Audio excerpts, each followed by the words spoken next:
Au début des années 1950, le monde était plongé dans les eaux glaciales de la guerre froide, une période de tension intense entre les États-Unis et l'Union soviétique. La paranoïa régnait à Washington, alimentée par la peur que les communistes ne dominent le monde grâce à des technologies supérieures.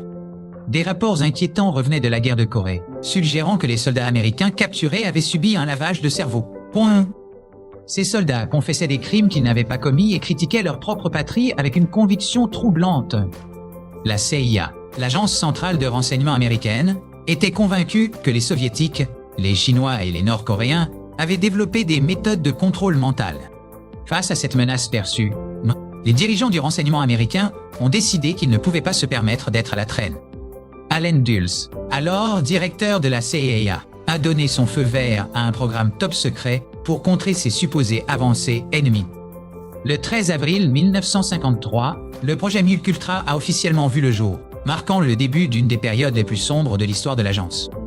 Le but officiel était de développer des techniques et des drogues capables de contrôler l'esprit humain pour l'espionnage et la guerre.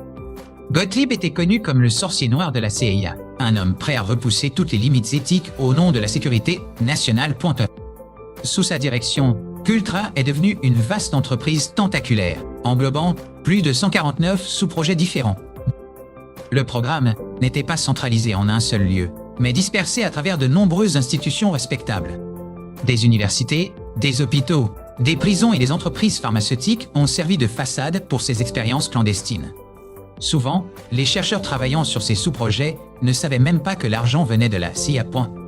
L'agence utilisait des fondations écrans pour blanchir les fonds et dissimuler son implication directe. L'un des principaux intérêts de Gottlieb était le LSD, une drogue hallucinogène puissante découverte peu de temps auparavant. La CIA pensait que le LSD pourrait être utilisé comme un sérum de vérité ultime ou une arme pour désorienter les leaders ennemis. Pour tester cette théorie, l'agence a commencé à acheter la quasi-totalité de la production mondiale de LSD à l'époque. Les premières expériences ont été menées sur des volontaires, souvent des employés de la CIA ou des militaires. Cependant, les résultats étaient imprévisibles et Gottlieb a décidé qu'il fallait des tests en conditions réelles. Cela a conduit à l'administration de LSD à des sujets non consentants, une violation flagrante des droits de l'homme. Des citoyens ordinaires, des prisonniers et même des patients en santé mentale sont devenus des cobayes involontaires. L'opération Midnight Climax fut l'un des chapitres les plus sordides de cette saga. La CIA a loué des appartements à San Francisco et à New York, les transformant en pièges sophistiqués. Des prostituées rémunérées par l'agence attiraient des hommes dans ces lieux pour leur administrer du LSD à leur insu. Derrière des miroirs sans teint, des agents de la CIA observaient et filmaient les effets de la drogue sur ces victimes. L'objectif était d'étudier comment le sexe, combiné à la drogue, pouvait être utilisé pour extraire des secrets. Ces hommes ne pouvaient pas porter plainte ou raconter leur histoire, car ils étaient impliqués dans des activités illicites. George Hunter White, un ancien agent des stupéfiants, supervisait ces opérations avec un enthousiasme inquiétant. Il notait méticuleusement les délires et les comportements erratiques des sujets drogués. Mais le LSD n'était qu'une partie de l'arsenal de MK-Ultra. Les chercheurs s'intéressaient également à l'hypnose comme moyen de programmer des assassins ou des courriers inconscients. Ils voulaient créer un candidat Manchu, quelqu'un qui obéirait à un ordre post-hypnotique sans s'en souvenir ensuite. Des expériences ont tenté d'induire une amnésie totale ou de créer de nouvelles identités chez les sujets. L'un des cas les plus tragiques liés à MK-Ultra est celui de Frank Olson, un biochimiste de l'armée américaine. Lors d'une retraite en 1953, Gottlieb a secrètement versé du LSD dans le verre de Cointreau d'Olson. Olson a plongé dans une psychose profonde dont il ne s'est jamais remis. Quelques jours plus tard, il a chuté mortellement de la fenêtre de sa chambre d'hôtel au 10e étage à New York. Ce n'est que bien plus tard que l'implication de la CIA dans sa mort a été révélée au grand jour. Au-delà des frontières américaines, Ultra a également étendu ses tentacules au Canada. À l'Institut Allen Memorial de Montréal, le Dr Ewen Cameron menait des expériences barbares. Cameron était un psychiatre respecté, président de l'Association mondiale de psychiatrie, mais ses méthodes étaient monstrueuses. Il croyait pouvoir reprogrammer le cerveau humain en effaçant les souvenirs existants. Sa technique, appelée conduite psychique, impliquait de faire écouter aux patients des messages enregistrés en boucle. Ces messages étaient répétés des milliers, voire des centaines de milliers de fois, jour et nuit, pour briser la résistance des patients. Cameron utilisait des électrochocs à des intensités bien supérieures à la normale. Il administrait également des cocktails de drogue, plongeant les patients dans un coma artificiel pendant des mois. Les victimes se réveillaient souvent dans un état infantile, ayant oublié comment parler, marcher ou même utiliser les toilettes. Leur vie était brisée et beaucoup ne se sont jamais remis des traumatismes infligés par leurs médecins. La CIA finançait ces atrocités, espérant trouver la clé du lavage de cerveau parfait. D'autres volets de MKUltra exploraient la privation sensorielle comme moyen de briser la volonté. Des sujets étaient enfermés dans des chambres insonorisées et noires pendant de longues périodes. L'absence de stimuli provoquait rapidement des hallucinations intenses et une détresse psychologique extrême. Les chercheurs ont également testé des champignons hallucinogènes, la mescaline et d'autres substances exotiques. Ils cherchaient une drogue qui rendrait un homme incapable de mentir ou qui provoquerait une amnésie temporaire. Le programme s'intéressait aussi aux poisons biologiques et chimiques pour des assassinats discrets. Des pistolets à fléchettes empoisonnés et des toxines indétectables ont été développés dans les laboratoires de la CIA. L'éthique médicale était totalement absente, remplacée par l'obsession de la sécurité nationale. Des prisonniers toxicomanes au Kentucky ont reçu du LSD pendant 77 jours consécutifs.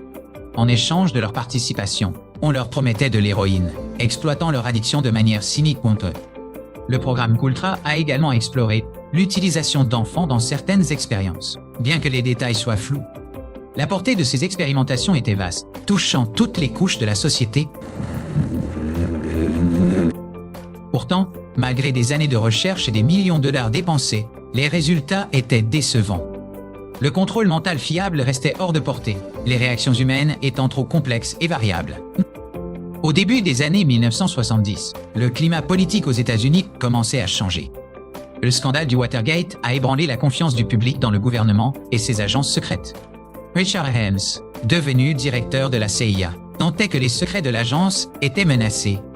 En 1973, craignant une enquête, Helms a ordonné la destruction de tous les dossiers liés à MKUltra. Des milliers de documents ont été passés à la déchiquetteuse ou brûlés, effaçant des années de preuves indépendantes. Cette destruction massive a rendu impossible la compréhension totale de l'ampleur des atrocités commises. Cependant, quelques cartons de documents financiers avaient été mal rangés et ont échappé à la purge. C'est grâce à cette erreur bureaucratique que le monde a finalement appris l'existence de MKUltra. En décembre 1974, le journaliste Seymour Hersh a publié un article explosif dans le New York Times. Il révélait que la CIA avait mené des opérations illégales sur le sol américain contre ses propres citoyens. Ces révélations ont provoqué une onde de choc à travers le pays et au Congrès. En réponse, le Sénat américain a mis en place la commission Church pour enquêter sur les abus des agences de renseignement.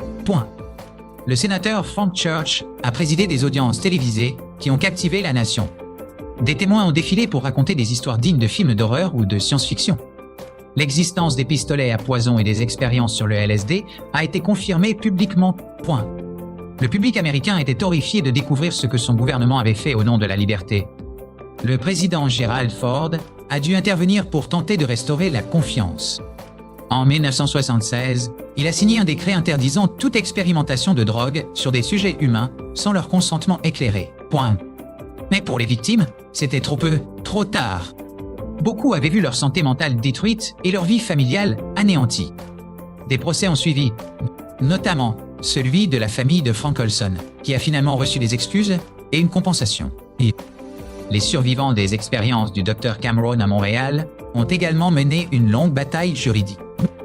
Le gouvernement canadien et la CIA ont finalement accepté de verser des indemnités, mais sans jamais admettre pleinement leurs responsabilités légales. L'héritage de MKUltra continue de hanter la culture populaire et l'imaginaire collectif. Il a inspiré d'innombrables livres, films et séries télévisées, de La mémoire dans la peau à Stranger Things. Le projet est devenu synonyme des excès du pouvoir gouvernemental et de la perte de l'éthique scientifique.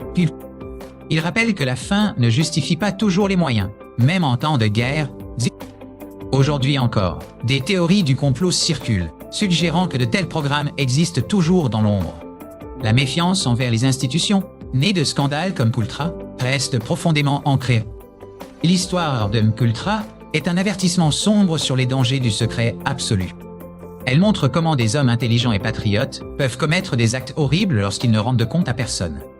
Les cicatrices laissées par ces expériences ne se sont jamais complètement refermées pour les victimes et leurs descendants.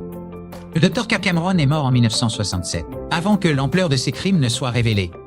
Sidney Gottlieb a vécu jusqu'en 1999, passant ses dernières années à soigner des lépreux en Inde, dans une étrange tentative de rédemption.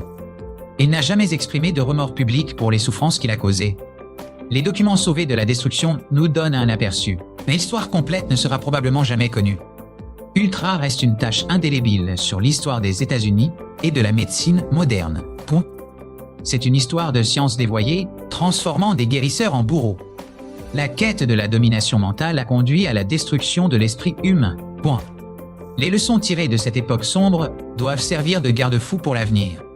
La surveillance démocratique des services de renseignement est devenue une nécessité reconnue, bien que toujours débattue. Le consentement éclairé est désormais la pierre angulaire de toute recherche médicale, éthique ou impère. Pourtant, la tentation de contrôler l'esprit d'autrui reste un fantasme puissant pour certains Wantaredsi. Les avancées actuelles en neurosciences soulèvent de nouvelles questions éthiques qui rappellent celles de l'époque Nkultra.noir. Pouvons-nous manipuler la mémoire? Devons-nous le faire? Ces questions résonnent encore. L'ombre de Nkultra plane sur chaque nouvelle technologie qui promet d'accéder à nos pensées les plus intimes. Il est crucial de se souvenir de ces victimes oubliées, dont les souffrances ont été sacrifiées sur l'autel de la guerre froide. Leur douleur était réelle, même si leur histoire a été longtemps niée. En racontant leur histoire, nous empêchons que le passé ne s'efface totalement. Le projet Nkultra est la preuve que la réalité dépasse parfois la fiction la plus sombre. C'est un rappel permanent de la fragilité de nos droits face à la raison d'État. Nous devons rester vigilants pour que de telles dérives ne se reproduisent plus jamais. La vérité, aussi douloureuse soit-elle, est le seul remède aux secrets toxiques. Ainsi se termine le récit tragique et complexe du projet Nkultra.s. Une histoire de peur, de pouvoir, de folie et finalement, d'une tentative tardive de justice. Que la mémoire de ces événements nous guide vers un monde plus transparent et plus humain. La CIA a survécu au scandale, mais son image a été ternie à jamais. Les leçons d'histoire sont souvent amères, mais elles sont nécessaires. Le contrôle de l'esprit reste un mythe pour la science-fiction, espérons-le. Mais la capacité de l'homme à faire du mal à son prochain est, elle, bien réelle.